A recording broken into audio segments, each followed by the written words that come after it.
시청자 여러분 안녕하십니까? KBC 열린 토론의 임영두입니다.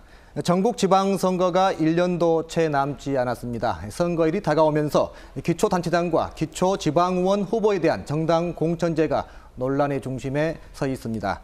오늘 토론회에서는 기초선거 정당 공천제에 대한 찬반 의견을 들어보면서 대안을 찾아보는 시간을 갖도록 하겠습니다. 함께하신 패널분들을 한 분 한 분 소개해드리겠습니다.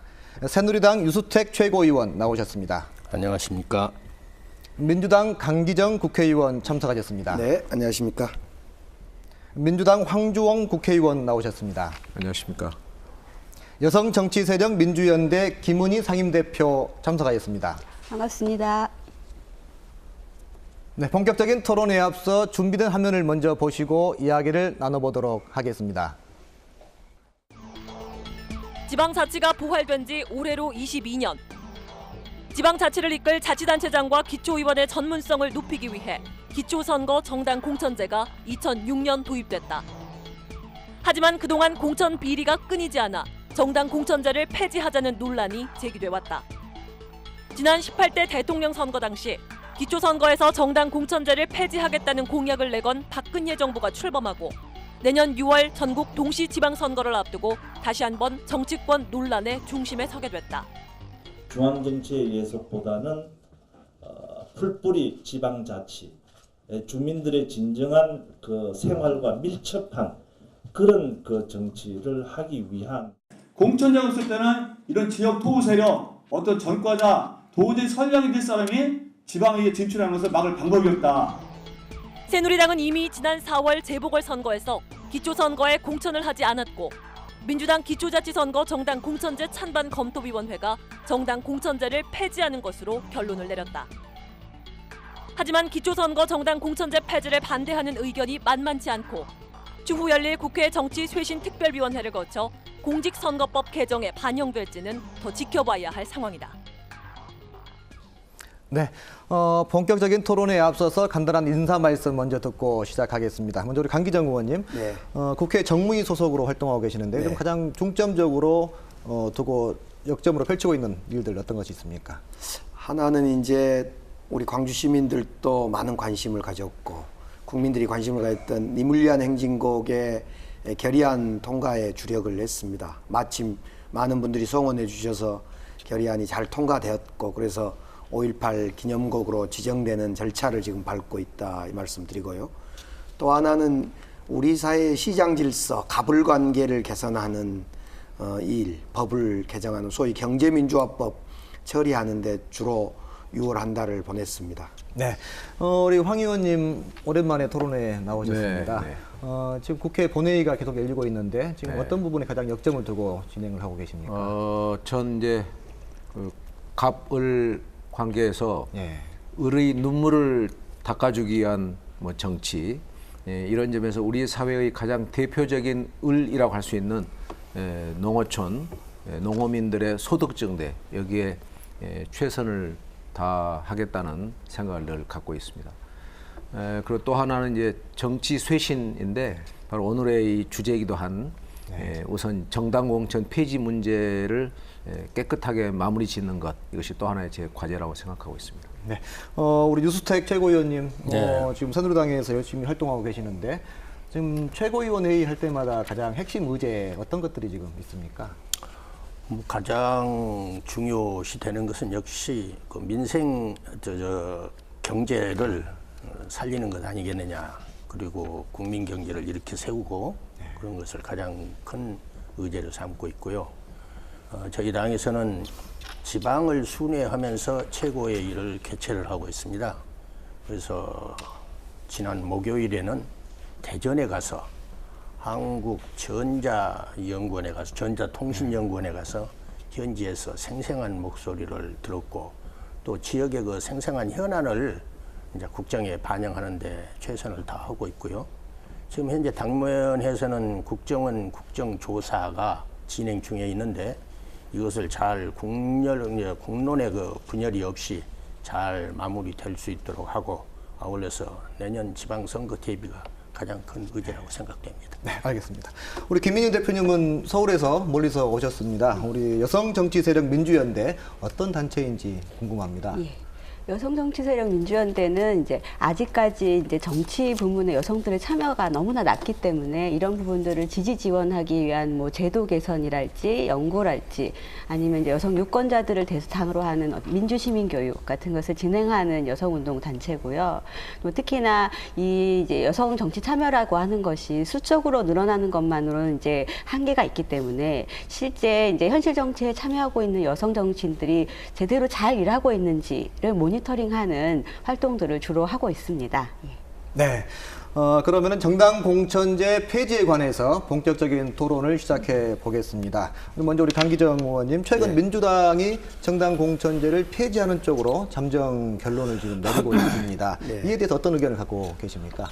네, 그동안 이제 양론이 있어 왔습니다. 정당 공천제를 유지하자는 쪽과 폐지하는 쪽에 근거와 논리를 가지고 양론이 있어 왔는데 이제 대선 공약을 했기 때문에 공약을 지켜야 된다 이런 그 약속 이행에 이제 무게점을 많이 뒀지요. 그 과정에 우리 민주당에서는 이 공천 폐지 찬반위원회를 구성해서 여기에서 이제 소결론을 내린 것 같은데 저는 조금 아쉬운 것이 여전히 이 점은 약간의 그 양론이 있기 때문에 그 양론의 장점을 그대로 살려서 이 공천 찬반위원회가 결론을 내려줬으면 좋았는데 폐지 쪽으로 가닥을 잡았다는 점에서 조금은 아쉬운 부분이 좀 있습니다. 네, 우리 황 의원님께서는 그동안에 항상 앞장서서 폐지 당위성을 이야기를 해오신 것으로 알고 있습니다. 최근 당에서 잠정 결정을 내렸습니다만은 현재 어떤 생각을 갖고 있습니까? 우리 강기정 의원님 말씀처럼 이제 당에서 어떤 입장을 결론을 내린 것은 아니라고 봐야 합니다. 네. 당에서 만든 기구 찬반 검토위원회에서 정당 공천제를 폐지해야 된다. 대선 공약에 따라서 이런 입장을 밝힌 겁니다. 상당히 비중 있게 영향을 미치겠지만 그것이 그대로 이제 당론인 것은 아닌 거죠. 그러나 저는 찬반 검토위원회의 검토 의견은 매우 바람직한 거라고 봅니다. 국민 여론이 이미 그쪽으로 오래전부터 판가름이 나 있었고 또 대선 공약을 모든 후보들이 내걸었기 때문에 또 약속은 약속이고 이번에 민주당이 오히려 늦은 감이 있지만 좋은 방향으로 좀 잘 가고 있는 거다 이렇게 평가합니다. 네. 우리 그 유수택 최고위원님은 지금 새누리당의 경우에 어떤 당론이 결정된 바가 있는 것인지 아니면 현재 상황이 어떤 것인지 궁금합니다. 어떻습니까? 현재 당론으로 확정된 것은 없습니다만은 저희 당에서는 이미 지난 4월에 재보선 선거에서 공천을 하지 않았습니다. 그래서 정당 공천제를 폐지하는 데에는 당에서 변함이 없지 않겠느냐. 다만 저희 당의 정치 쇄신 특위에서 검토를 면밀히 하고 있는데 보도를 보면은 뭐 일몰제를 실시를 해보겠다 그런 얘기도 나왔는데 그건 당론이 아니고 검토된 바도 없습니다. 아무튼 이번에 정당 공천제를 폐지하는 마당에 여야가 똑같이 또 대통령 후보들도 그때 당시에 다 공약으로 내세웠고 그래서 여야가 좋은 안을 마련해서 부작용도 없고 좀 더 시민들이라든지 모든 분들이 그야말로 잘 참여를 해서 지방자치제가 잘 정착이 될 수 있는 그런 제도가 나왔으면 좋겠습니다. 네. 우리 김은희 대표님 보시기에는 여성단체 입장에서는 이번에 민주당의 잠정적인 결정, 또 새누리당의 입장, 의견들이 많을 것 같은데 지금 현재 어떤 생각들을 가지고 있습니까? 글쎄요, 이 정당 공천이 가지고 있는 폐해나 부작용에 관해서는 다들 많은 부분들 공감하고 계실 줄 압니다. 이제 그럼에도 불구하고 이거를 제도로 도입했던 이유가 무엇이었나 하는 부분들에 대해서 좀 고민이 필요한 게 아닌가 싶습니다. 2005년도에 이제 공직선거법 개정할 당시에도 이게 일테면 지금도 이게 폐지가 쇄신이라고 하지만 당시에는 제도를 도입하는 게 혁신이었다라고 얘기를 했어요. 이제 기존의 그 지방의회 구조가 어떤 지역 토호나 이런 분들 중심으로 구성됐던 것을 극복하고 새로운 신진 세력, 참여하지 못했던 여성들이 진입할 가능성을 정당 공천을 통해서 열어줬다라고 하는 효과를 가지고 있었기 때문에 이 부분을 이제 전면적으로 무시하고 그러니까 다시 그 환원되는 구조로 가기는 좀 어려운 게 아닌가 하는 생각들을 하고 있습니다. 네. 우리 황 의원님 보시기에는 이제 앞으로 이제 일정들이 남아 있는데 네. 잠정적으로 공천제를 폐지하기로 민주당이 입장을 정리하고 있습니다만은 앞으로 과제들이 많이 남아 있지 않습니까? 절차상의 어떤 문제들 앞으로 어떻게 예상하고 있습니까? 이제 최근 여야가 정당 공천제 폐지 쪽으로 좀 가닥이 잡힌 듯한 보도들이 나오고 있지 않습니까? 그러나 지금 폐지로 확정되기까지는 많은 우여곡절 또 많은 넘어야 할 산들이 저는 있을 거라고 좀 보고 있습니다. 우선 절차적으로 민주당 같은 경우에 최고위원회에서의 논의 과정이 있어야 할 것이고 어쩌면 또 이걸 이제 국회의원들에게는 굉장히 중요한 문제이기 때문에 의원총회에서도 의견 수렴의 과정과 절차가 필요할 거라고 봅니다. 그리고 김한길 대표가 얘기했던 것처럼 전 당원들에게 의견을 묻는 전당원 투표를 실시할 가능성이 높습니다.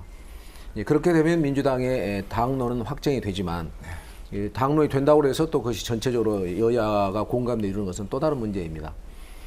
그렇게 되면 우선 지금 국회 내에 여야 9명씩 그 국회의원이 참여해서 국회 정치쇄신 특별위원회가 만들어져 있습니다.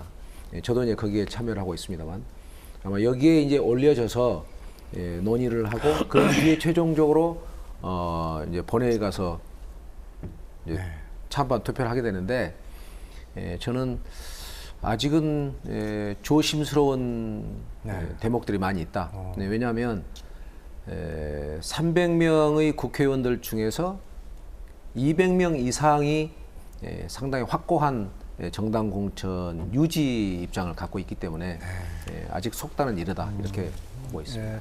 우리 강 의원님은 이제 최고위원 민주당에서 활동도 오래 하셨습니다. 절차상의 과제들 어떤 부분에 좀 중점을 둬야 되는지 말씀해 주십시오. 조금 전에 이제 황주영 의원님께서 말씀해 주셨습니다만 결국 민주당은 이 공천제의 좋고 나쁨보다도 대선 공약을 지킬 거냐 말 거냐를 국민들이 보고 있기 때문에 결국 그 방향으로 가지 않을까 생각합니다.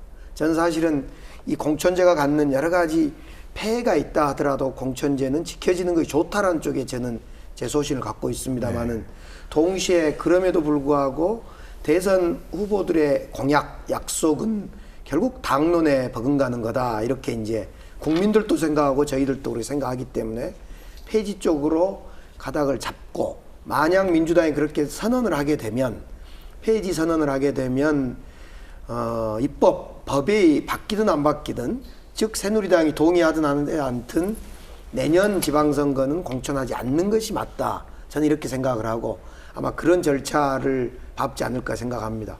그랬을 때 제일 문제가 지금 이제 그동안 91년부터 오랜 시간 20여 년 동안 지방자치 온 과정에 여성들의 이 정치 참여가 확대되어 온 과정에 쭉 밟아왔었는데 특히 이제 비례대표제를 이번 우리 찬반 검토위원회 의견은 비례대표제를 폐지하고 여성 명부제를 도입해서 여성들의 어떤 기회를 계속 열어두겠다 이렇게 이제 의견을 냈는데 만약 새누리당과 법 개정까지 도달하지 못하면 즉 정개특위를 통해서 법이 개정되지 않으면 그 여성 정당 명부제, 여성 명부제는 도입하기 어려운 상황이어서 상당히 그 여성들의 정치적 진출이 어려워지지 않을까 이런 점이 예견됩니다만 어떻든 결론적으로 이 법 개정과 무관하게 민주당이 폐지를 선언하게 된다면 아마 그것은 법 개정이 되든 안 되든 그대로 이행돼야 될 거다 이렇게 저는 보고 있습니다. 네.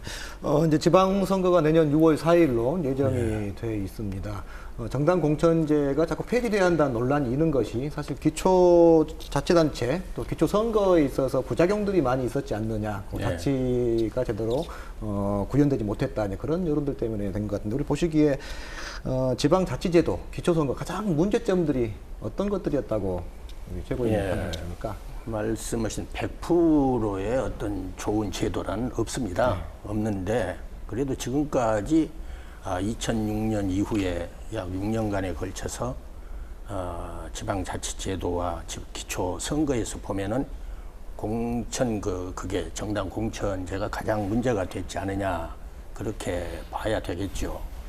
첫째는 솔직히 말씀을 드려서 지역의 일꾼을 뽑아서 좀 좋은 사람을 보내야 되는데 공천이라는 것에 얽매여 가지고 그걸 진출을 할 수가 없고 또 중앙정치 또 국회의원 이런 분들한테 예속이 되어 가지고 솔직히 말씀을 드려서 줄을 댄다든지 공천 잡음 이런 것이 무수히 나왔죠.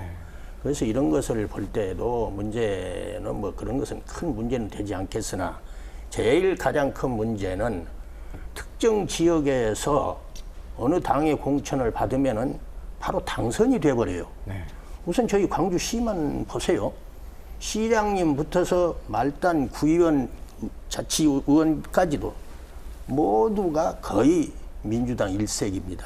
저희 새누리당은 지난 대선 때 광산에서 박삼용 씨라는 분을 한 분 구의원인데 저희가 모셔왔어요. 그래서 유일하게 광주시에서 새누리당이 한 분입니다. 자, 이것이 과연 지방자치제도화에서 뭐랄까 기초의원 선거라고 할 수가 있겠느냐. 그러니까 한마디로 좀 더 사람의 인재를 널리 구하고 글자 그대로 자치 스스로 정치를 잘 해봐라. 그런 측면에서 이루어져야지 당에 예속되어 가지고 거기에 끌려다니고 그러다 보니까 균형이 안 되고 견제가 안 돼버려요. 광주시에 어떤 사고가 나면은 뭐 총인 시설이다 무슨니까 뭐 캠콘가 뭐 해갖고 미국에다 돈 갖다 주고 해갖고도 시의회가 한 일이 뭐가 있어요? 아무것도 견제도 안 되고 그냥 집행부의 독단이랄까요? 이런 것은 있을 수가 없죠. 그런 측면에서도 건전하게 지역이 발전이 되려면은 그야말로 모든 정당이 참여를 해서 오손도손 그런 자치제가 돼야 되지 않느냐 하는 것이 이래도 반론이 있어 보입니다만 우리 대표님 보시기에는 기초선거 부작용도 있습니다만은 정당 공천제가 또 긍정적인 측면도 있을 걸로 보이는데 어떤데? 그렇죠. 사실 이제 우선 오늘 여기에 온 제 역할이라는 게 이제 여성들의 참여 부분에 대한 의견을 일단 이야기를 해야 되기 때문에 이 그 기초의 여성 참여라고 하는 것들은 제도가 변화하면서 여성 참여가 가능하다라고 하는 것들을 보여준 구체적인 사례입니다. 그러니까 2002년 지방선거 당시에 그 지방의 여성 참여 비율이 기초의 경우에 사실 2%대밖에 안 됐는데 이 2006년에 정당 공천제가 도입이 되고 또 비례대표제도 생기고 하면서 14% 정도로 이제 늘어나게 됐고 2010년에 이제 지역구 여성 의무 공천제가 도입되면서 기초의회에 이제 여성들이 20% 수준까지 참여가 가능하게 됐습니다. 그리고 이렇게 참여한 여성 의원들의 의정 활동이라고 하는 것이 꼭 여성에 한정하지 않고 전체 지역 주민들을 위해서 상당히 긍정적인 평가를 받고 있는 상황이기 때문에 이런 부분들이 공천제가 폐지되면 여성들이 그 진입 장벽이 너무나 높기 때문에 이것을 어떻게 가능할 건가 하는 것에 대한 별다른 대안이 지금 구체적으로 마련되고 있지 않아서 심각하게 걱정이 되는 상황이고요. 이 부분이 글쎄요. 이제 황정 의원님께서 내놓으신 이제 공선법 개정안에도 보면 개방형 여성 명부제에 관한 부분들이 있는 것들이 반갑기는 하지만 그 내용이 여성들에게 충분하게 동의될 만한 내용은 그러니까 한계가 있다고 생각을 합니다. 이제 그런 부분들은 후에 이제 더 많이 토론이 되겠지만 아무래도 제도를 통한 여성 참여의 보장이라고 하는 면에서 크게 변화를 가져왔다고 하는 점. 그리고 특히 여성뿐만 아니라 전체적으로 지방의회의 구성이라는 게 세대도 골고루 다양화되고 직업 분포도 다양화되고 전문성도 갖추게 되고 하는 인적 구성의 변화를 바로 보여준 것이 정당 공천제의 효과다 이렇게 생각을 합니다. 우리 황 의원님 입장이 있을 것 같은데 어떠신가요? 네, 우선 전 유수택 우리 최고위원님 말씀 있으셨지만 정당 공천제는 저는 국민의 입장에서는 백해무익한 제도라는 생각을 갖고 있습니다. 저는 이제 자치단체장을 공천 받아서도 해보고 공천을 뭐 스스로 거부하면서 이제 무소속으로도 해보고 이제 그런 경험을 가졌습니다. 이거만큼 정치권의 입장과 국민의 입장이 이렇게 대치된달까 상반되는 게 많지 않은 것 같아요. 국민 여론은 명확하게 뭐 10여 년 동안 일관되게 70%의 절대 다수의 국민들이 즉각적 폐지를 요구하고 있습니다. 그런가 하면 아까 말씀처럼 국회의원들은 또 절대 다수가 이걸 놓기를 좀 주저하고 있는 상황입니다. 이럴 때 이제 우리가 국회의원의 입장, 국회의원의 기준이냐, 국민의 기준이냐 이게 중요한데 대선 때 공약을 내세웠던 것은 국민의 기준으로 돌아간다는 것을 우리가 약속을 한 거거든요. 어떤 폐해가 있어서 그런 국민의 기준을 우리가 갈 수밖에 없었느냐. 우선 저는 이제 돈과 시간과 충성심의 왜곡을 얘기를 많이 합니다. 불필요한 돈이 많이 들어갑니다. 공천 전후 과정에서 들어갑니다. 뭐 지역에 따라서 많고 적고 차이가 있겠지만 이게 공천 비리라고 그러잖아요. 그 다음에 공천과 상관없이 4년 내내 정당의 소속원이기 때문에 들어가야 할 비용들이 뭐 매월 당에다가 내는 그걸 뭐랄까 그 뭐죠? 당비를 포함해서 상당히 많이 들어갑니다. 이 돈이 왜곡되는 겁니다. 정당 공천이 없으면 그런 돈이 다 소비되지 않는 겁니다. 그리고 중요한 건 단체장이나 기초의원들이 그런 돈을 어디서 벌충을 어디서 마련을 하겠느냐 이겁니다. 또 하나는 이제 시간의 왜곡이랄까 낭비의 문제입니다. 많은 시간들이 뭐 전당대회니 무슨 조직대회니 무슨 당원 교육이니 그다음에 무슨 뭐 각종 시간으로 해서 많이 낭비가 되는데 이 시간이 사실은 고스란히 지역 발전을 위해서 주민을 위해서 쏟아져야 할 시간들 아니었겠습니까? 그 다음에 이제 충성심인데 저는 이걸 가장 중요하게 생각합니다. 지방자치단체장과 기초의원들이 충성심을 주민들에게 오로지 다 바치고 주민들을 뭐 모시고 섬기는 그런 정치를 해야 할 텐데 지방 행정을 해야 할 텐데 그렇지 못하고 지금 이제 정치권, 중앙당 또는 뭐 공천권자에 가까운 지역 국회의원들에게 바쳐지거든요. 이 왜곡된 것 이런 것들이 폐해가 부지기수로 있었기 때문에 그 내용을 속속들이 모르실 텐데 일반 국민들까지도 60-70%가 넘는 절대다수가 폐지를 원하고 있는 겁니다. 더 중요한 건 그 당사자들, 기초의원들 또 기초단체장들이 만장일치로 경험한 사람들 이건 노예의 계약이다. 없애달라 하고 결의를 하고 여러 가지 형태로 노력을 하는 걸 볼 때 이것은 절대적으로 지금의 이 정당 공천 제도는 다른 나라의 정당 공천 제도보다 우리나라 것은 더 악화된 거라고 저는 봅니다. 어쨌든 한국에서 이 시점에서 정당 공천 제도는 저는 악법이라고 생각하고 있습니다. 그런 부작용도 많이 있습니다만은 또 후보를 검증할 수 있는 또 어떤 제도적인 장치가 되고 있지 않느냐 뭐 이런 의견도 좀 있고 장점도 일부 있지 않느냐 이런 또 평가도 있습니다. 강 의원님 보시기에는 또 어떤 긍정적인 측면이 그렇습니다. 있습니까? 국민들은 돈 공천, 줄 세우기 공천, 또 지방자치에 대한 침해 이런 부정적인 요소에 대해서 이제 국민들은 지적하고 그래서 공천제를 폐지해야 된다 이렇게 이제 주장을 하시고 그 일리가 있습니다. 특히 이제 지역주의를 더욱더 강화시킬 수 있다. 획일적인 그 싹쓸이 당선이 되기 때문에 그런 유수택 최고위원님 말씀도 일리가 있습니다. 그러나 더 근본적으로 한번 생각해 봐야 할 것이 정당이라는 것은 뭐냐? 정당이라는 건 사람을 키우고 발굴하고 인재를 육성시켜서 좋은 공직후보자로 선출하는 역할이 정당의 가장 고유의 임무이고 중요한 일이라고 봅니다. 그걸 포기한다는 것은 정당이 정당의 길을 버린 거다. 저는 이렇게 생각을 합니다. 두 번째로 이 공천이란 것은 검증의 과정이고 어떤 또 다르게 보면 개혁 공천을 통해 사람을 새롭게 좋은 의미에서 사람을 심는 일이기도 합니다. DJ 대통령께서 그 총재 시절에 많은 젊은 피 수혈을 했다거나 또는 개혁 수혈을 했던 것이 다 공천이 있었기 때문에 가능하다. 지금은 어떤 공천 제도도 지금 국민에게 돌려준다 그래서 당원들이 직접 투표해서 지금 공천하지 않습니까?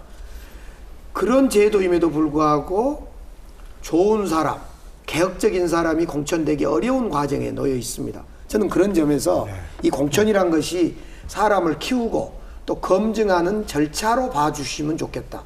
공천 운영의 문제가 있다가요 이 제도를 버리는 것은 맞지 않다 이런 생각이 듭니다. 한 예를 들면 2010년에요. 저희 지역에 2010년이 아니라 그 전이구만요. 2006년 공천제 막 됐을 때 기초의원 선거에 12명의 후보자가 나왔습니다. 저희 지역에. 유권자들이 12명을 어떻게 이걸 판단할까 잘 모릅니다. 그래서 그런 과정을 볼 때 저는 공천제가 갖는 순기능이 있다 분명히 그 점을 놓치지 않아야 된다 이렇게 봅니다. 최고위원님 보시기에는 이제 정당 공천제가 줄 세우기의 어떤 부작용이 크지 않느냐라고 말씀하셨는데 다시 한번 그 부분에 어떤 문제점이 있는 것인지 말씀해 주십시오. 뭐 국회의원님들이나 당협위원장들의 입장에서는 줄을 세울 수밖에 없어요. 조직을 동일하게 쓰고 있고 또 뭐랄까요. 지방 기초 선거나 지방 선거가 국회의원 선거의 전초전이기 때문에 국회의원님들 입장에서는 솔직히 말씀을 드려서 이 제도가 있는 한은 줄을 세우지 않을 수가 없죠. 또 예비 후보자들한테도 왕왕 저도 그런 얘기를 많이 듣습니다만은 솔직한 말씀이 지역 기초의원 한번 나가려면은 누구나 다 할 것 없이 의원님 얼굴만 쳐다보고 있는 건 사실 아닙니까? 그러나 또 이것도 조금 상황이 달라요. 도시 출신 국회의원님들하고 지방 출신 국회의원님들하고는 좀 성격이 다릅니다. 지방에서는 기초의원 후보들이 누구다 하면 다 압니다. 거의 군 내에서는. 그러나 도회지에서는 또 몰라요. 이런 문제가 조금 문제되지 않느냐 이런 생각을 해볼 때 뭐 여기 두 분 계신 분들은 뭐 줄 세우기 안 하신 분들입니다. 그래서 참 다 훌륭한 분들이고 저도 평소에 강기정 의원님은 좋아하고 또 황주홍 의원님은 저 학교 제 후배하려 되고 그랬는데 참 훌륭한 분들인데 그러더라도 이것을 우리나라는 좋은 제도를 만들어놔도 그 폐해란 것이 반드시 있어요. 그럼 2006년 이전에 없을 때는 아무 말 없다가 2006년 좋다고 해서 해놓으니까 말썽이 나는 거 아닙니까? 6년 해보니까 도저히 안 되겠다. 이것만은 없애자 하는 것이 오늘날 현실 아니냐 싶습니다. 우리 김은희 대표님 보시기에는 이제 정당 공천제가 폐지되면은 정치 신인이나 여성들의 참여 기회가 그만큼 줄지 않겠느냐 이런 우려들을 많이 하는데 실제로 그렇게 될 걸로 보시는지 어떻습니까? 폐지될 거냐고? 폐지되면은 폐지되면 사실 현실적으로 바로 숫자가 줄어들 거라고 저희는 생각을 하고 있습니다. 이건 저희 뭐 이제 단체 개별적인 의견이 아니라 저희가 많은 정치학자들한테 이 이후에 정말 결과가 어떻게 나오겠냐, 다시 2002년 이전으로 돌아가겠냐, 아니면 그 전에 그래도 좀씩 늘어왔던 게 있으니까 그래도 일정 정도 가능하겠냐. 다들 전혀 가망이 없다. 제자리로 돌아간다. 이건 절대 안 된다. 이렇게 의견들을 모아주고 계시고 어떤 면에서 황정우 의원님께서 모두 국민들의 의견이 다 같다라고 얘기하시는데 사실 그 부분에 대해서는 저희는 좀 다른 의견을 가지고 있습니다. 그러니까 예를 들어서 지난 대선 전에 이제 그 단체장 협의회와 의장단 협의회가 이제 각 대선 후보들을 모시고 공약으로 요구를 하는 자리에서 이제 각 당 후보들이 이제 그 공약으로 수용하는 걸 발표를 하고 했었는데 그 자리에서 그 여성 지방의원들이 왜 여성들의 의견은 들어주지 않은 채로 일방적으로 이렇게 공약을 요구하냐라고 하면서 현장에서 피켓팅하는 항의 시위를 했어요. 근데 이런 것들은 전혀 여성들의 목소리는 거기 드러나지가 않더라는 거고 당시에 의장단 협의회에서 그 이후에라도 여성들의 의견을 충분히 듣겠다. 그리고 이후에 이제 구체적인 이걸 제도를 확정하는 과정에 의견 수렴하는 과정을 거치겠다 했지만 저희가 그 뒤로 지속적으로 모니터링을 했는데 어느 의회도 여성 의원들까지 포함해서 다 같이 모여서 이걸 함께 논의해서 입장을 정리한 바가 없습니다. 이제 의장님들의 의견과 이제 전체 의원들의 의견이 다 같지는 않다. 그리고 이제 또 한 가지 이제 말씀드리고 싶은 것은 이제 여기가 광주 지역이기 때문에 그런 부분에 대한 우려점들 이런 것들에 대한 것들이 더 심각하게 다가오고 있다고 생각을 하는데 이 선거제도라는 것이 개별 지역에 각자 적용되는 게 아니라 지금 전국 단위 선거로 다 같이 하게 되지 않습니까?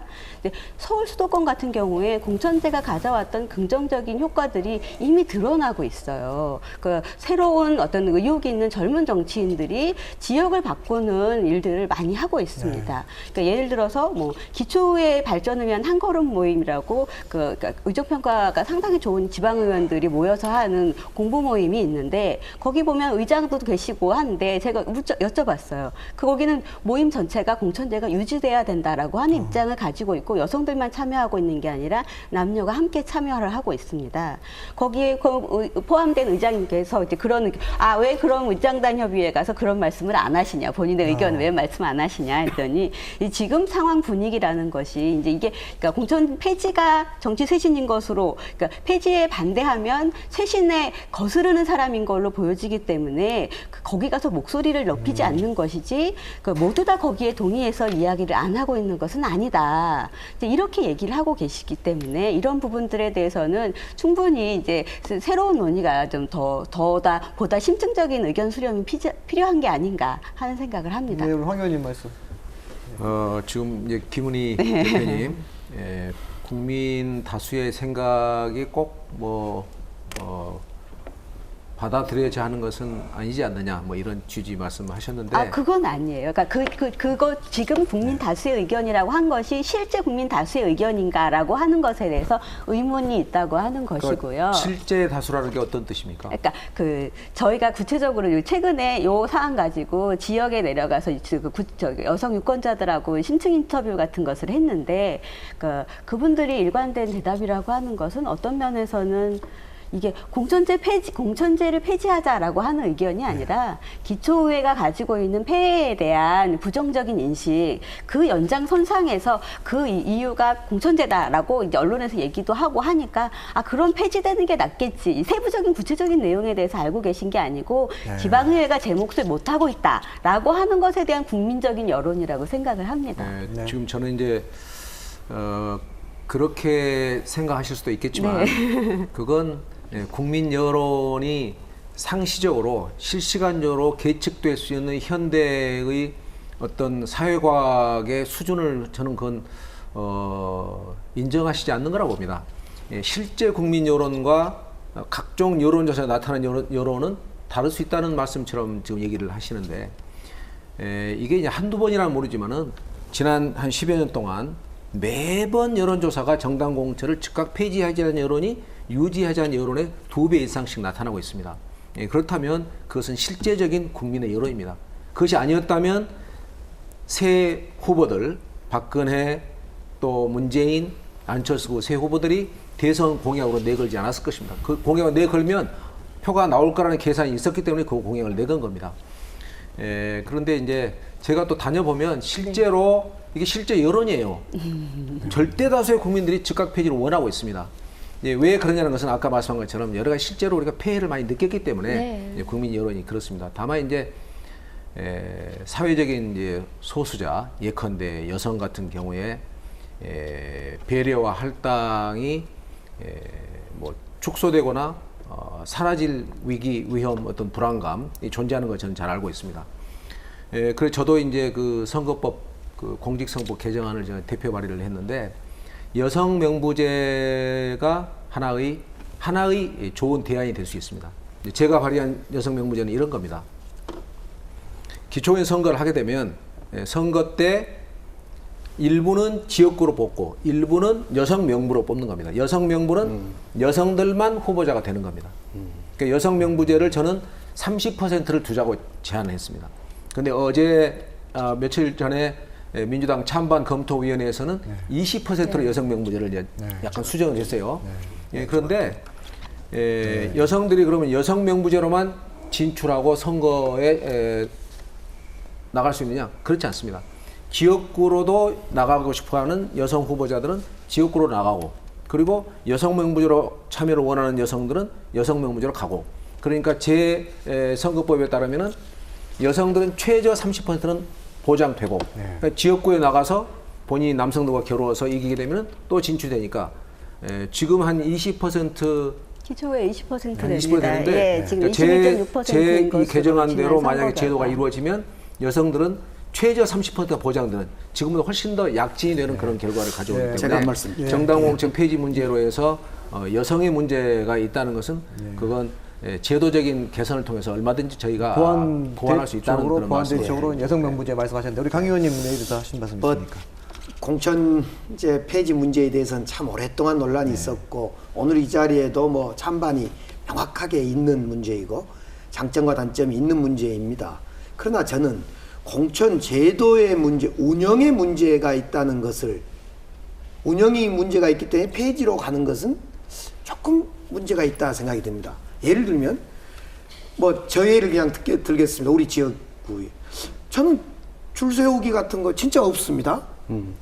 저는 오히려 제가 시구의원, 구청장 공천제가 있기 때문에 더 개혁적이고 젊고 능력 있는 사람들이 적재적소에 공천받을 수 있는 그런 가능성이 있더란 이야기예요. 그래서 저는 이 공천제는 운영의 문제이고 더 근본적으로 우리 김은희 대표님 말씀하셨듯이 지방의회의 역할에 대해서 국민들이 불신을 하고 있다 보니까 공천제까지 폐지해야 된다 이런 총체적 불신론으로 간다 이렇게 보여지고요. 조금 전에 이제 우리 황주영 의원님께서 여성 의무 공천제, 여성 명부제 이야기하셨습니다만 여성 명부제가 20%든 30%든 도입되려고 하는 순간 전체 지방의회 의원을 수를 늘려야 됩니다. 이걸 20%로 지금은 10% 아닙니까? 비례대표 10%인데 20% 30%를 하는 순간 전체 총량의 기초의원 수를 늘려야 되고 늘리지 않으면 지역구가 커져서 엄청나게 지금도 중선거구제로 커진데 너무너무 커져서 이게 실현 불가능합니다. 그러니까 그럼 국민들이 기초의원 수 늘리지 않는데 동의할 거냐? 동의가 돼야지 이건 여성 명부제는 가능한 이야기입니다. 또 하나만 지적할게요. 저는 지난 전당대회에 제가 나오면서 우리 민주당 소속 단체장이 104분입니다. 서울 박원순시장부터 구청장, 군수, 시장, 광역도지사 104분 중에 제가 한 90여 분을 만났어요. 직접. 거의 그 폐지에 사실은 동의합니다. 그분들이. 젊고 개혁적인 구청장도 폐지하는 게 좋겠다 이런 이야기를 해요. 그래 내가 그 구청장 제 후배이기도 한 당신은 우리 후배님은 우리 구청장님은 공천이 없었으면 어떻게 구청장이 됐겠냐. 공천을 받아서 구청장이 되고 보니까 마음껏 구정을 펼칠 수 있는 거 아니냐. 개혁적으로. 그리고 지방 풀뿌리 정치를 이런 이야기를 했을 때 동의를 해줬습니다. 저는 그런 점에서 공천제도라는 것과 공천제도 운영이라는 것을 좀 구별해서 보자 이런 솔직한 심정이 듭니다. 황 의원님 말씀하셨군요. 아마 제 생각에 우리 강기정 의원님 그 후배 구청장님은 속으로는 아마 동의하지 않았겠지만 그 의원님이 말씀하시니까 그렇게 어쩌면 폐지 동의하시더라고요. 이렇습니다. 독일에서 서독이었죠. 1960년에 연방 대법원에서 위헌 판결이 나오는데 어떤 게 나오느냐? 정당만이 공천을 할 수 있다는 정당만이 공천하게 돼 있어서 서독도. 그래서 거기에 대해서 위헌 소송을 한 거예요. 그러니까 정당만이 공천해서는 안 된다고 판결이 나온 겁니다. 지금은 이제 서독 독일 같은 경우에 기초 단위에서는 이 정당 공천을 정당 배경으로 나오는 의원들이 한 30% 됩니다. 그 정당 배경 없이 유권 이제 우리로 하는 지역 정당 비슷한 건데 유권자 단체들이 자율적으로 만들어 가지고 거기서 후보 내 가지고 된 사람들이 한 66% 거의 70% 그러니까 3대 7 정도로 정당 공천이 없이 이루어집니다. 그러니까 우리가 사람을 뭐 길러내고 하는 문제가 정당만이 해야 할 그런 배타적인 기능을 가져야 할 아무런 뭐 법적인 근거도 없는 거고 실제 현실적인 타당성도 저는 없다는 생각을 갖고 있습니다. 그래서 저도요. 그다음에 지금 이제 우리가 민주당의 현재 그 찬반 검토위원회에서 내놓은 20%에 따르면 현행의 제도와 똑같은 겁니다. 비례대표 10%인데 그 중에 여남으로 가잖아요. 홀수 짝수로. 그러니까 실제로 5%란 말이에요. 지금 현재를 20%는 여성만 주는 것이기 때문에 실제로 지역구 의석을 그렇게 늘리지 않고도 물론 필요할 경우는 저는 개인적으로는 현행이 저희 지역의 영암군 같은 경우에 지금 9명으로 되어 있습니다. 원래는 12명이었습니다. 11명이었습니다. 근데 저는 11개 읍면에 맞추어서 소선거제로 전환하는 것이 저는 옳다는 생각을 갖고 있지만, 그러나 국민들께서는 일단 늘리는 것에 지금 이제 뭐 전혀 절대 반대를 하시잖아요.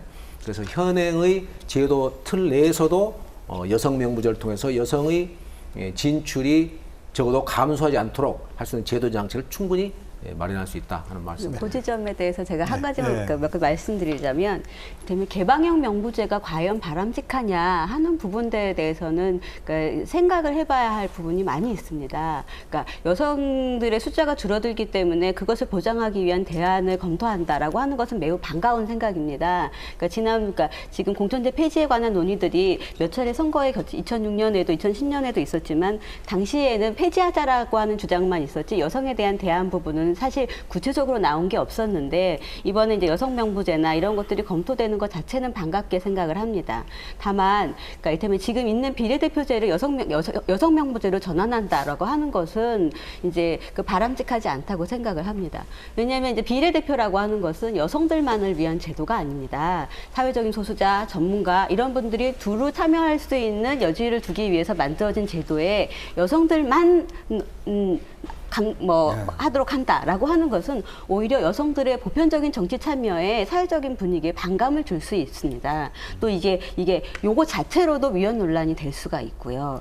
그리고 이제 독일에 대해서 이제 이전에 위헌 소송이 있었던 부분에 대해서 말씀을 해주셨는데, 한국은 다른 경우입니다. 이제 물론 헌법 체계의 내용상으로 또 이제 그게 어떻게 해석될 것인가 하는 부분이 다른데, 이 기초의 정당 공천제가 도입된 것이 선거제도에 대한 검토 때문만이 아니라 기존에 이제 이전에 2006년 이전에 정치관계법에 기초의회만 정당행을 표방을 할 수 없도록 되어 있는 게 그러니까 위헌이다라고 한 헌법재판소의 위헌 결정이 있었고, 이런 부분을 해소하기 위한 어떤 공직선거법 개정을 위해서 정당공천제가 도입된 것이기도 하기 때문에 여전히 이 헌법적 위헌 논란은 아직 전혀 해소가 되고 있지 못하고 대안으로 내놓으신 부분도 여성들에게도 이렇게 모두가 반갑게 내놓을 만한 안은 아니면서 위헌 소지가 있다라고 하는 부분들을 말씀을 드리고 싶습니다. 잠시 방향을 좀 바꿔서 우리 새누리당 쪽에 이제 궁금한 것이 있습니다. 사실 이제 호남 지역에서는 좋은 인재들이 새누리당의 어떤 공천을 받는다 하더라도 유권자의 선택을 그동안 받지 못해 왔습니다. 공천제 폐지와 유지 그 사이에서 우리 호남의 입장에서는 지금 어떤 것이 또 바람직한 것인지 궁금하게 말씀해주세요. 솔직히 저희들 입장에서는 폐지가 바람직스러운 것이죠. 뭐 새누리당이라고 쓰면은 그건 무조건 안 찍어버리니까 그 출마 자체를 할 수가 없습니다. 출마 자체를.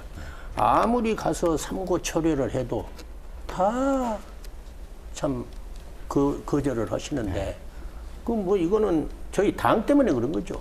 그분의 인품으로 봐서는 어느 누구보다도 훌륭하지만은 우리 당을 위해서, 국가를 위해서 좀 해달라. 오히려 새누리당을 하는 것이야. 지금 현재 정권이 누구 정권이냐? 새누리당 정권인데, 그래서 지역 사업도 좀 하고, 하지 왜 그것을 기피를 하느냐 그러면 다 압니다. 알지만은 행동에 옮기지를 못합니다.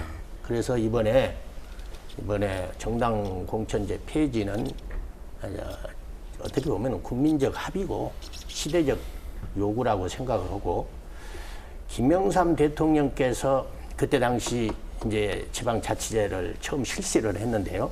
제가 그때 내무부 있을 때인데, 그때 당시 민주당, 평화민주당이었을 거예요.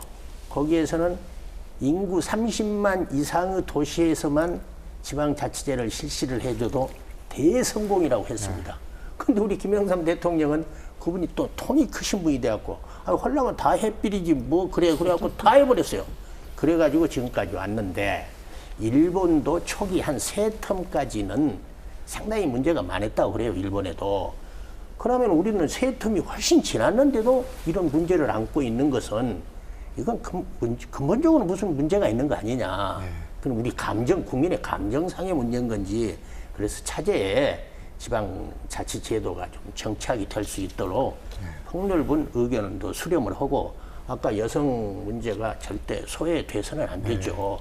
그런 거 어려운 것도 다 문제를 해서 실효성도 확보를 하고 문제를 제거하고, 그런 측면에서 좀 제도가 정착이 되었으면 좋겠습니다. 우리 유수택 최고위원 말씀에 제가 좀 보태고 싶은 게 있는데, 제가 며칠 전에 민주당 찬반 검토위원회에서 저도 이제 참여를 했는데 토론자로 여성 시의원, 여성 군의원이 한 분씩 나오셨어요. 한 분은 고양 시의원이고 한 분은 의성 군의원이에요. 경북 의성에서 민주당으로 여성으로 군의원을 2번 하신 분이에요. 근데 그분들한테 들은 얘기인데 그러면서 새로운 저도 발견을 했습니다. 우리 흔히 이제 정당 공천이 폐지가 되면 정치적 신인이라든가 혹은 어떤 새로운 참신한 아이디어를 가진 사람들이 정당 공천이 없어지면 정당에서 그런 사람들 특별히 영입하고 공천을 주기 때문에 나갈 수가 있는데 그게 없게 되면 진출이 어려울 거다 얘기를 생각을 많이 하고 그런 얘기를 하잖아요. 근데 인미의 이제 그 경북 군의원인데 그분이 이런 얘기를 해요. 저 동의했습니다. 실제로 정당 공천이 없어지면 기초 단위에서 풀뿌리의 생활 정치가 정말 꽃을 피울 수 있다. 실제로 우리 지역으로 한번 하나씩 얘기를 해보면 우리 지역에 좋은 인재란 분이 뭘지는 모르지만 하여튼 좋은 인재가 3가지 성향을 가질 것 같아요. 하나는 민주당 성향의 좋은 인재가 있지 않겠습니까? 그 다음에 또 새누리당 성향의 좋은 인재가 있지 않겠습니까? 그 다음에 무당파적인 정당을 통해서는 난 하고 싶지 않단 말이야. 그런 무당파적인 좋은 인재가 있을 겁니다. 근데 우리 지역에서 지금 현재는 기초의회에 진출할 수 있는 사람들은 첫 번째밖에 안 되는 거 아니에요. 민주당 성향의 좋은 인재만 나오게 되고 그 다음에 이제 무당파적인 좋은 인재라든가 새누리 성향의 좋은 인재들은 진출이 어렵게 되는 게 현행 제도란 말이죠.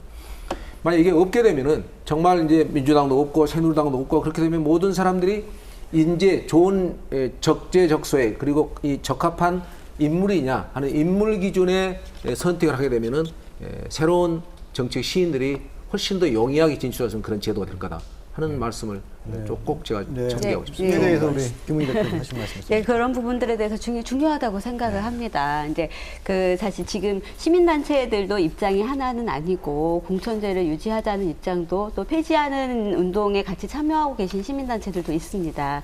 그 단체들의 이제 의견 입장이라고 하는 것은 그런 거예요. 그러니까 이전에는 그러니까 무소속 시민, 그러니까 풀뿌리 시민 후보 들이 이제 당선이 되는 경우가 많이 있었는데 공천제가 도입이 되면서 거의 진입장벽이 생겼다. 진짜 그러니까 일단 뭐 경선 불복이랄지 아니면 본인이 선택해서 그러니까 정당 활동을 했다가 선택해서 무소속으로 출마하신 분 말고 정말 지역운동 하시던 무소속 후보들은 거의 당선 가능성이 없다라고 하는 문제 때문에 이제 공천제 폐지에 동의하시는 입장인데 이런 부분들은 요 지방선거 정당 공천제 요것만 딱 떼어놓고 얘기할 수는 없다고 생각을 합니다. 이를테면 지금 저희의 그 선거, 그러니까 정당 구조라고 하는 게 그 이제 그 5개의 광역단위에 이제 그 시도당을 두고 있는 중앙정당 또 이제 중앙당도 꼭 서울에 둬야 되도록 이렇게 그 선거법, 그 정당법이 규정을 하고 있거든요. 하기 때문에 정당 자체가 상당히 중앙 집권화되어 있습니다. 정당을 분권화하고 이를테면 지역 정당을 허용하고 하게 되면 지역 정당들도 그런 무소속 그 풀뿌리 후보들이 그 통로를 통해서 진입 가능하도록 오히려 정당 공천제를 폐기하기보다 중앙 집권적인 정당 구조를 분권화하도록 하는 것이 지금 과제가 아닌가 이런 생각을 합니다. 네. 시간이 많지 않기 때문에 자유토론 형식으로 발언권을 얻어서 말씀을 하셨습니다. 저는 개인적으로 김은희 대표님의 지역 정당 문제에 찬성하고 있습니다. 저는 이제 그런 그 정당법 개정안을 내보려는 생각을 갖고 있는데요. 어떤 거냐면 그러니까 우리 광주 전남북에서 예컨대 여기서 민주당이 아닌 새누리당이 아닌 어떤 유권자들이라든가 무슨 여러 하여튼 어떤 형태로든가 자발적인 조직을 만들어서 거기서 후보를 내고 뭐 공천이 있게 되면 후보를 내는 거고 공천이 없으면 그 사람들이 이제 후보를 내는 거죠. 후보를 내서 유권자의 최종적 선택을 받게 하는 그런 것이 저는 필요하다고 봅니다. 그러니까 이제 저는 공천제도라는 것은 정당의 고유 기능이기 때문에 두는 것이 맞다. 그리고 잘못되고 부족한 부분은 보완을 해야 한다. 예를 들면 조금 전에 우리 존경하는 황주영 의원님께서 이야기했던 독일의 사례, 시민단체도 추천할 수 있도록 노조나 시민단체와 같은 경우도 좋은 사람을 공천할 수 있도록 그것도 뭐 공천이라고 하시죠. 공천할 수 있도록 하는 이런 입법 검토를 해야 된다 이런 생각이 좀 듭니다. 조금 전에 김은희 의원님께서 이야기한 정당의 분권화 이야기도 있습니다만은 어떻든 이 2006년에 제가 그때 2005년에 정치개혁특위 국회 정개특위에서 제가 논의를 초선 때 했었습니다만 그때는 분명히 순기능이 있기 때문에 공천제를 도입했고 그러면 지금 해보니까 이제 많은 문제점이 여전히 나타나더라 이런 건데 지금 솔직한 심정이 이런 겁니다. 제가 정당 공천 찬성하는 입장을 줄기차게 저는 의견을 냈어요. 문재인 후보가 대선 공약을 만드는 과정에 기초의원을 공천 않겠다라고 하길래 제가 그건 말이 안 되는 거다. 그것은 그 긍정보다도 부정의 요소가 많다. 제가 이렇게 이제 그때 의견을 냈었는데요. 제가 공천제를 계속 이렇게 찬성함에도 불구하고 요즘 드는 심정은 어떤 거냐? 야, 강기정 뭐 지킬 것이 있는 것 없다. 강기정은 좀 국민의 여론하고 동떨어진 어때 주장을 해? 또 대선 후보가 공약으로 내세우는데 뭘 약속은 지켜야지.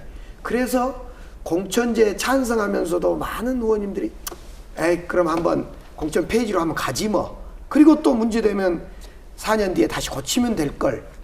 2010 몇 년인가요? 예. 그런 어떤 자포자기 심정도 솔직히 있다는 말씀을 고백합니다. 네, 이제 토론을 좀 정리할 시간이 지금 다 돼가고 있습니다. 못다 하신 말씀, 강조하신 말씀 1분 정도씩 시간을 한 말씀 먼저 우리 드리겠습니다. 최고위원님 1분 정도 시간 정리해 주십시오. 제가 알기로 미국에도 정당 공천제가 없는 걸로 알고 있습니다. 그러나 지금 요즘에 민주당이 정당을 표방은 할 수 있도록 하자 하는 걸로 당론이 좀 상당히 모아지는 것 같더라고요. 네. 이제 어떻게 되실지는 모르겠으나 아마 정당 공천제가 없어지면은 폐지가 되면은 저희 새누리당도 뭐 좀 득을 보겠지만은 민주당도 이 지역에서 결코 손해를 보지 않을 거라고 봅니다.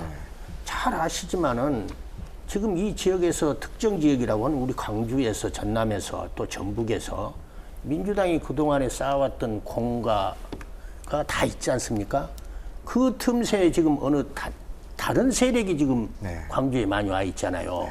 이런 것으로 봐서도 민주당이 훌훌 털고 이것을 나가는 것이 오히려 득이 되지 않을까 이렇게 생각을 합니다. 네, 우리 강기정 의원님 마무리 말씀 1분 시간 드리겠습니다. 저는 20년 지방자치 과정에 이 공천제도도 중요합니다만은 공천제도 말고 의회의 독립성을 어떻게 보장할 거냐, 보좌관제를 어떻게 도입할 거냐, 또 의원들의 그 활동을 높여주기 위한 여러 가지 독립적 제도적 장치가 많이 필요하리라고 봅니다. 그런 문제가 더 진지하게 검토되는 것이 필요하겠다 이런 생각이 들고요. 공천제도 문제는 아마 민주당은 결단을 하게 될 겁니다. 그리고 그 결단을 하게 되는 것은 모두의 의견이 뭐 찬반 의견보다도 대선 공약은 지켜져야 된다. 이런 측면 때문에 아마 민주당은 결단을 하게 될 거라고 생각합니다. 네, 우리 황정 의원님 1분 정도 마무리 말씀 정리해 주십시오. 우선 정당 공천제가 폐지게 되면 뭐 이러저러한 부작용과 폐해 역긴이 나타나지 않겠나 하는 불안감이 일말 없지 않다고 생각합니다.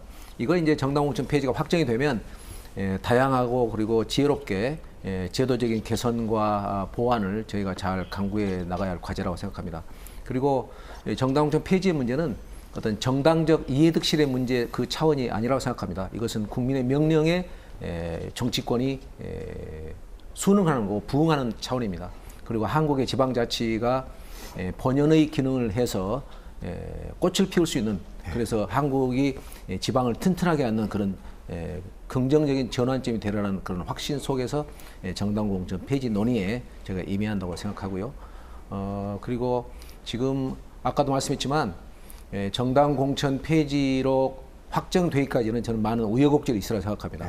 그래서 국민 여러분들께서 지켜보시고 많은 선한 관심과 압력 계속 유지해 주실 것을 부탁 말씀 올립니다. 네, 우리 김윤 대표님 1분 시간 드리겠습니다. 글쎄요. 이게 이 공천 제도라고 하는 것은 하나만 딱 떼어서 이야기하기는 상당히 어렵습니다.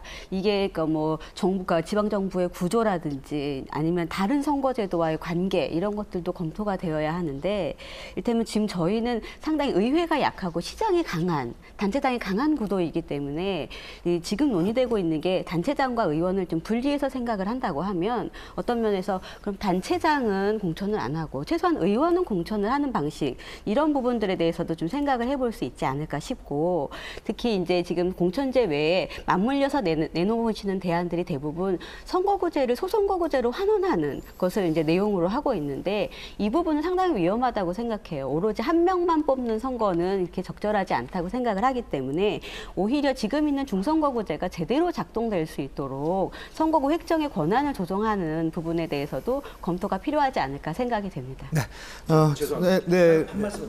아니 1분. 내년 중요한 걸 하나 빠뜨렸는데, 저는 내년 6월 지방선거에서 정당공천 폐지가 되면 기초단위 선거와 광역단위 선거를 분리해야 한다는 생각을 갖고 있습니다. 네, 알겠습니다. 네, 소중한 말씀 감사합니다. 오늘 토론회에서는 기초자치선거에 대한 정당 공천제 찬반 논란에 대해서 이야기를 나눠보았습니다. 폐지냐 유지냐 하는 흑백 논리를 떠나서 진정한 지방자치 실현을 위한 바람직한 대안들이 나올 수 있기를 기대해 보면서 오늘 토론회는 여기서 마치겠습니다. 시청자 여러분 감사합니다.